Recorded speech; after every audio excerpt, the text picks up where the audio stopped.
Good evening. This is Pastor Bob Uzzle from the Bethel African Methodist Episcopal Church in Corsicana, Texas. Hope everybody's had a good day. And today is May 21st. For once, I got a date wrong. I wish to pay tribute to a man that is very well known. On what would have been his 95th birthday, I'm speaking of Malcolm X. I don't know how I had it in my head that his birthday was May 21st, but actually it was May 19th, 1925, so I'm a couple of days late. But nevertheless, the tribute is in order. And Malcolm X, again, was born May 19th, 1925. He was born with the name Malcolm Little. He was born in Omaha, Nebraska, and his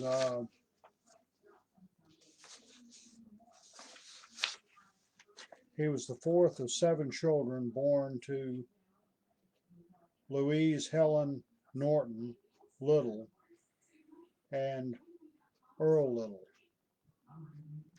Earl Little was a Baptist preacher. Originally from Georgia, largely of pure African stock. His wife Louise was a mulatto born in Grenada. She never knew her father, who was white, and she was conceived as a result of rape. Malcolm was not very dark-skinned, and he had red hair. He said he hated every drop of that white rapist blood that was running in his veins. His parents were involved with the United Negro Improvement Association, led by Jamaican leader Marcus Garvey. And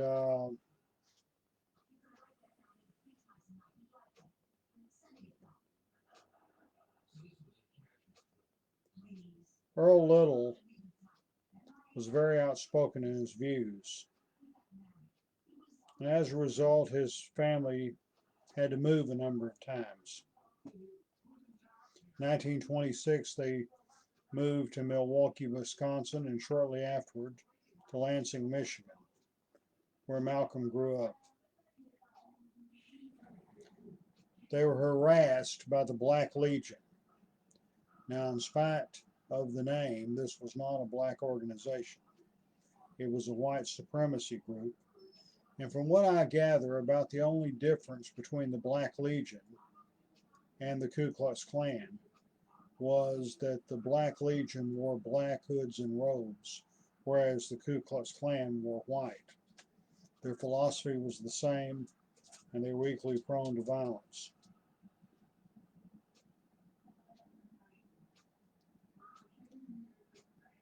When Malcolm was 6, his father died in what was officially ruled as a streetcar accident, but his mother believed that he was murdered by the Black Legion.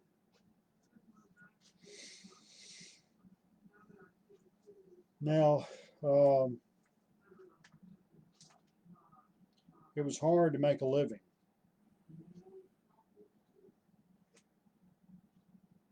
Louise did a number of different jobs. Her sons hunted game, and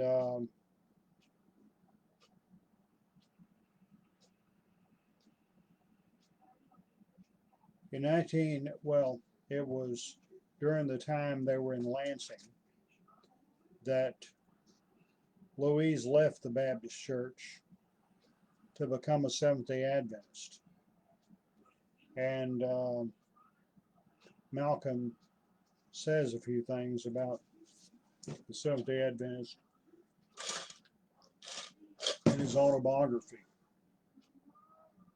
I've seen a YouTube video. It's quite interesting about the possible influences of the Seventh-day Adventist Church on Malcolm X. Unfortunately, there's no baptismal records from the Seventh-day Adventist Church in Lansing, Michigan, in existence today. So we have no way of knowing whether Malcolm himself ever joined the church. But we do know his mother did. In 1938, she had a nervous breakdown, was committed to Kalamazoo State Hospital. Her children went to various foster homes, and 24 years later, Malcolm and his siblings arranged to have her discharged from the hospital. Malcolm did not finish high school, and white teachers did not give him a whole lot of encouragement, even though he was very intelligent and obviously very talented from an early age.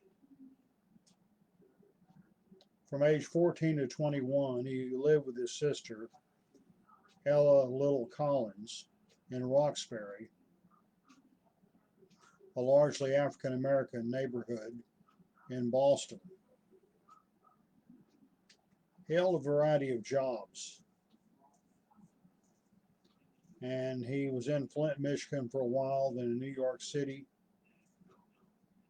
1943, he was engaged in drug dealing, gambling, racketeering, robbery, and pimping. He befriended a man named John Elroy Sanford. Both of them washed dishes at Jimmy's Chicken Shack in Harlem. And John Elroy Sanford wanted to be a professional comedian. Both men had reddish hair. Sanford was called Chicago Red. Malcolm was known as Detroit Red. And years later, John Elroy Sanford became famous as Red Fox and played the part of Fred Sanford in Sanford and Son. Summoned by the local draft board for military service, Malcolm feigned mental disturbance, and he returned to Boston in late 1945, where he and 4 accomplices committed a series of burglaries for wealthy white families.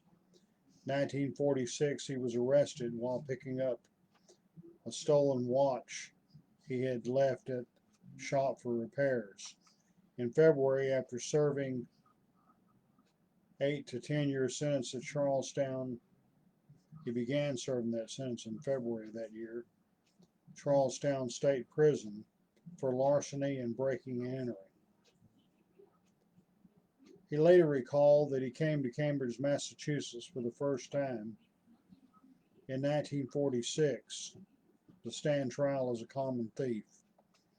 He didn't return until 1961 when he came to address the Harvard Law School. You know, that's quite a difference. When he was in prison, he met fellow convict John Bembry, a self-educated man. He influenced Malcolm to develop a great love for reading.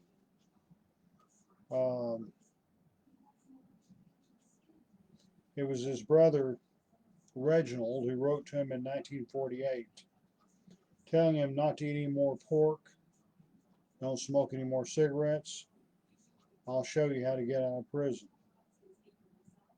And he told him about the teachings of Elijah Muhammad and the Nation of Islam. In late 1948, Malcolm wrote to Elijah Muhammad, and Malcolm got a lot of encouragement from Muhammad to follow his teachings,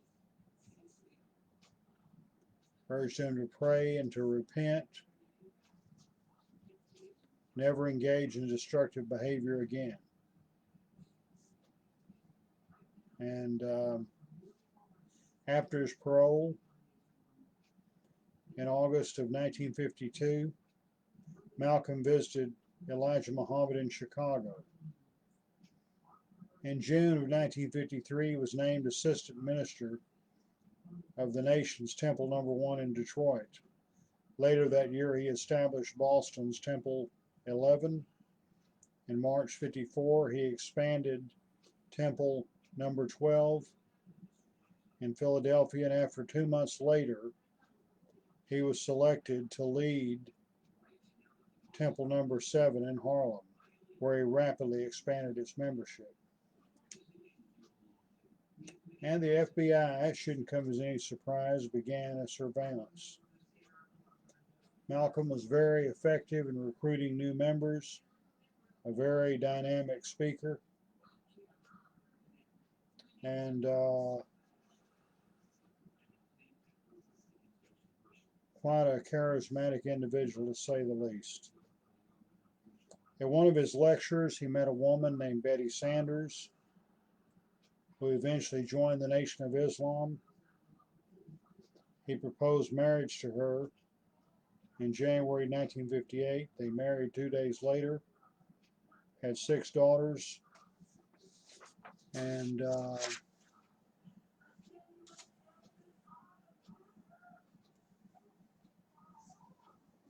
he had quite a bit of influence. There's no question about that. He stated on one occasion that if Elijah Muhammad had ever been charged with a crime punishable by death, he would do everything he could to convince the authorities that it was he and not Mr. Muhammad who was responsible. That's how fanatically devoted he was to the man.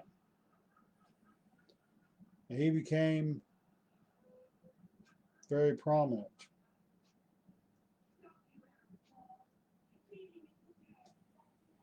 In 1959, he was featured in the New York City television broadcast about the Nation of Islam called The Hate That Hate Produced. And he began speaking on college campuses, was very well received by a lot of people. And he taught the separatist philosophy of Elijah Muhammad. All whites are devils, all blacks are divine. There needs to be a separate state. And he taught this for many years. He was not teaching this, though, at the end of his life. He was instrumental in converting boxer Cassius Clay to the Nation of Islam, who soon became known as Muhammad Ali. And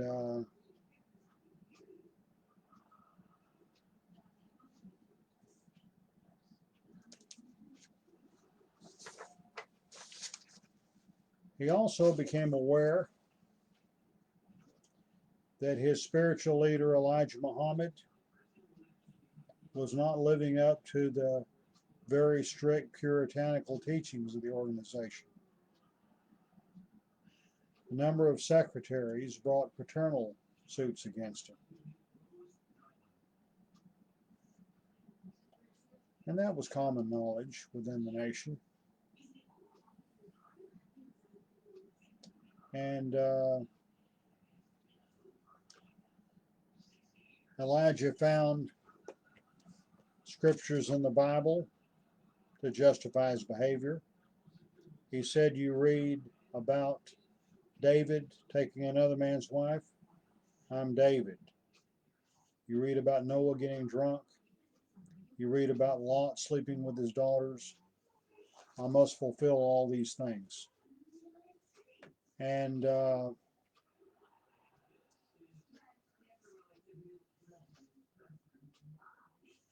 these secretaries, these young ladies who bore children with Elijah Muhammad, in many ways were ostracized at that time, but in more recent years, Minister Louis Farrakhan has presented them as the wives of Elijah Muhammad, something that they were never acknowledged while Elijah was alive.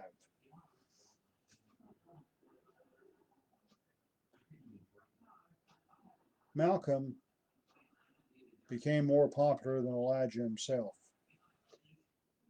and it appears that there was some jealousy developing. November 22nd, 1963, President John F. Kennedy was assassinated.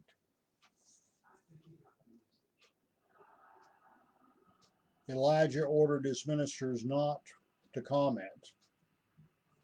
Malcolm disobeyed. He described it as chickens coming home to roost. He was widely criticized for that remark. He later said he did not indicate that he believed it was a good thing that President Kennedy was killed, but the same violence that led to the murder of innocent black children had been like chickens coming home to roost till finally the highest leader in the country had fallen. And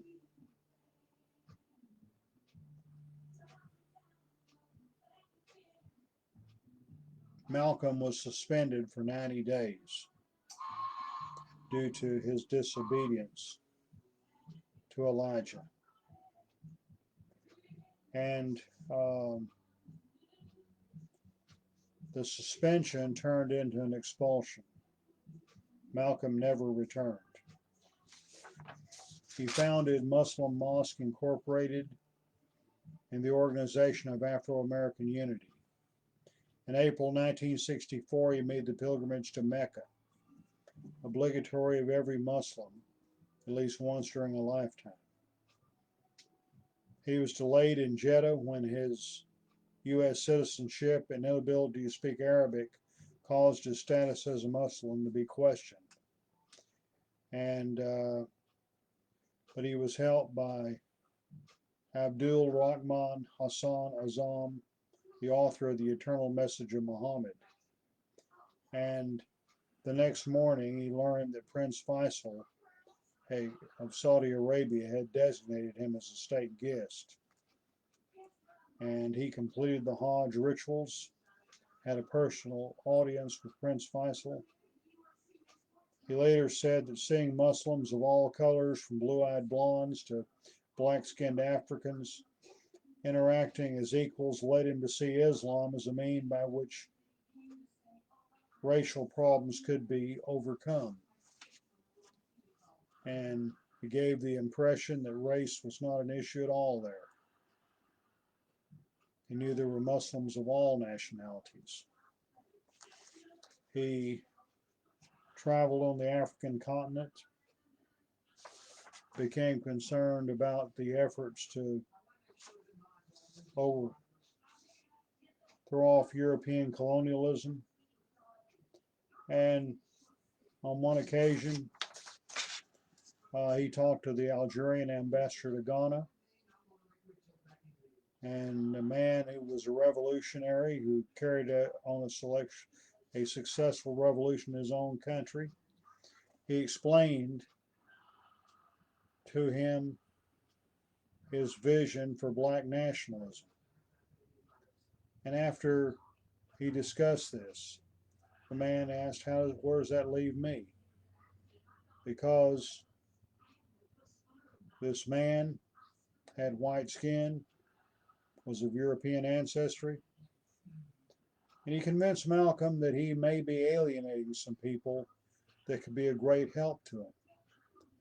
And before it was over, Malcolm totally renounced the nationalistic teachings of Elijah Muhammad and fully embraced Orthodox Islam as taught by Prophet Muhammad in the 7th century AD. And he traveled in Europe, eventually returned to the United States, and had a number of interviews and faced a number of death threats. To just show how Malcolm had changed over time. You look at what he had to say about interracial marriage.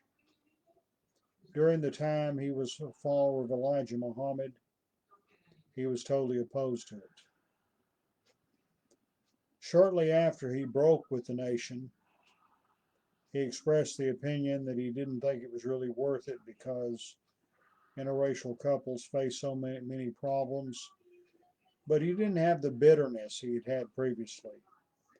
1 month before he was assassinated, he appeared on Pierre Berton's show in Canada and expressed the opinion it was strictly one person marrying another, and race should not be a matter. It was strictly a personal matter. It should not, it was no longer an issue with him. So he had come full circle. And it was throughout 1964, he was repeatedly threatened. In February, a leader of the Temple Number 7 ordered the bombing of his car, and his house was eventually set on fire. And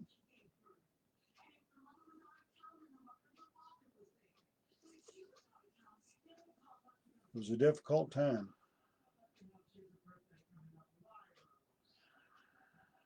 And in the meantime, he had been working with a writer named Alex Haley on his autobiography.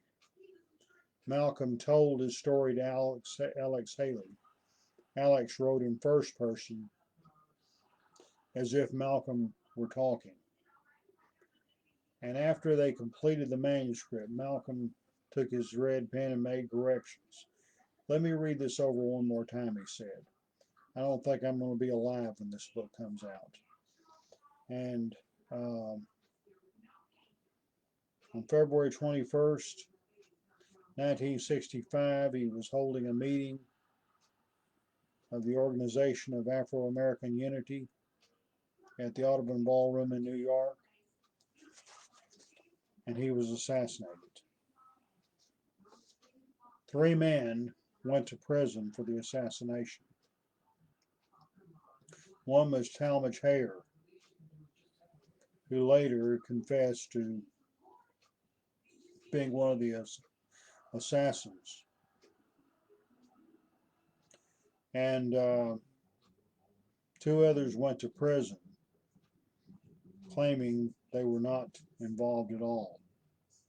Norman 3X Butler and Thomas 15X Johnson.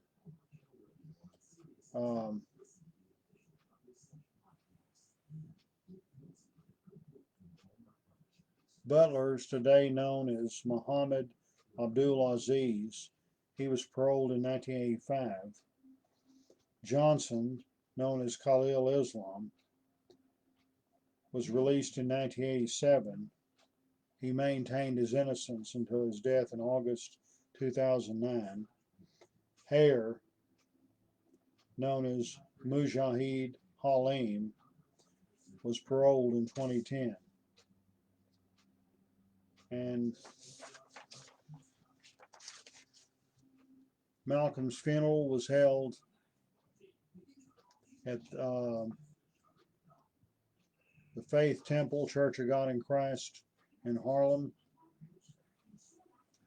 He was buried at Fern Cliff Cemetery in Hartsdale, New York. By the way, upon his pilgrimage to Mecca, he adopted the name Al-Hajj Malik al-Shabazz. And his acceptance of Orthodox Islam caused others to do the same thing.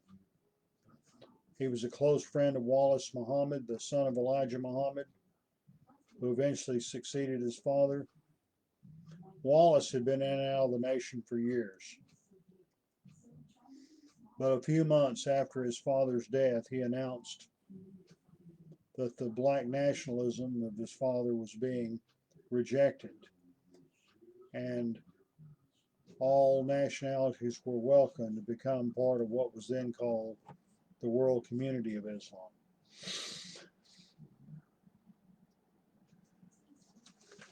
In 1978, a split occurred and Louis Farrakhan revived the original teachings of Elijah Muhammad.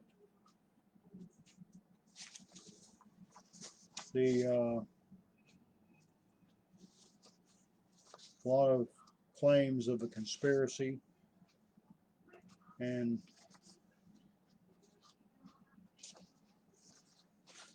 his book, The Autobiography of Malcolm X, was turned into a movie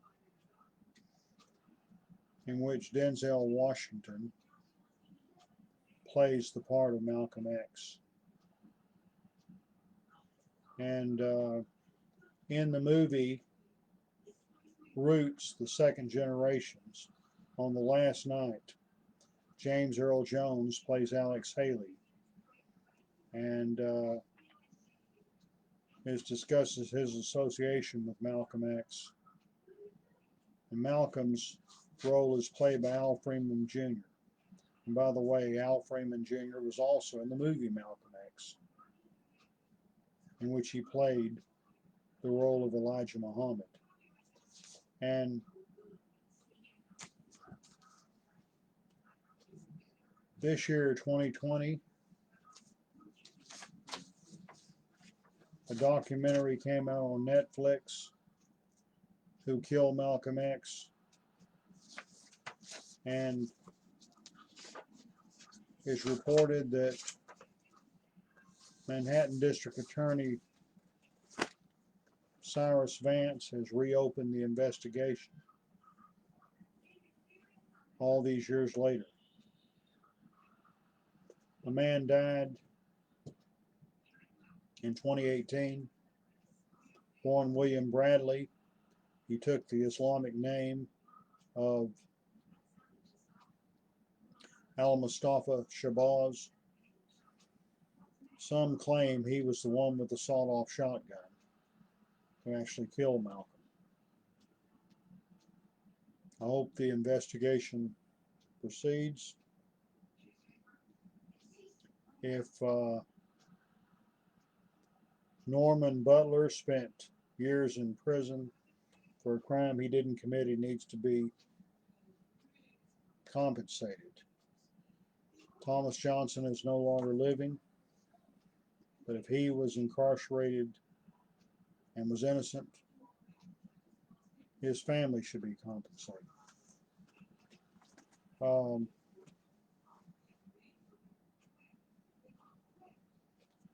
The Autobiography of Malcolm X by Alex Haley. In 1998, Time magazine labeled this one of the 20 most important books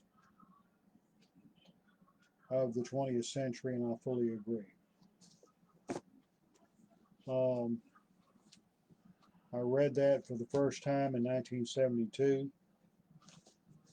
I received a copy of this book on May 22nd, 1972, when I turned 21 years old. And I used it in research for my thesis on the Nation of Islam. Malcolm X Speaks, another book I used. Malcolm X, The Man and His Ideas.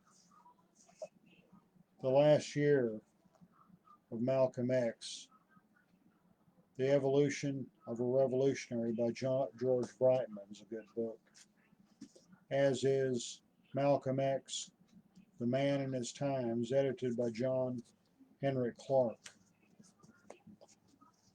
I have a couple of other books here that have been published since my thesis.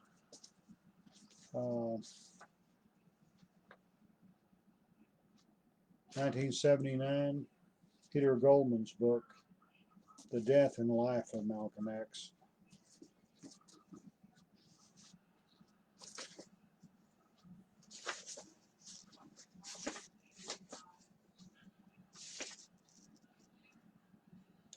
1992. By any means necessary, the trials and tribulations of the making of Malcolm X, including the screenplay by Spike Lee with Ralph Wiley. There have been a lot of other books written on Malcolm X over the years that I do not have. And some of the authors don't agree with each other on many points. Nevertheless, he was a fascinating man. May 19th is now Malcolm X Day. If you've never read the autobiography of Malcolm X, this is a good introduction. I recommend it very highly. We don't know how much it reflects Malcolm and how much it reflects Alex Haley. Reportedly, there was supposed to be a final meeting that was never held because the meeting was going to be on Tuesday night. Malcolm was assassinated that Sunday afternoon.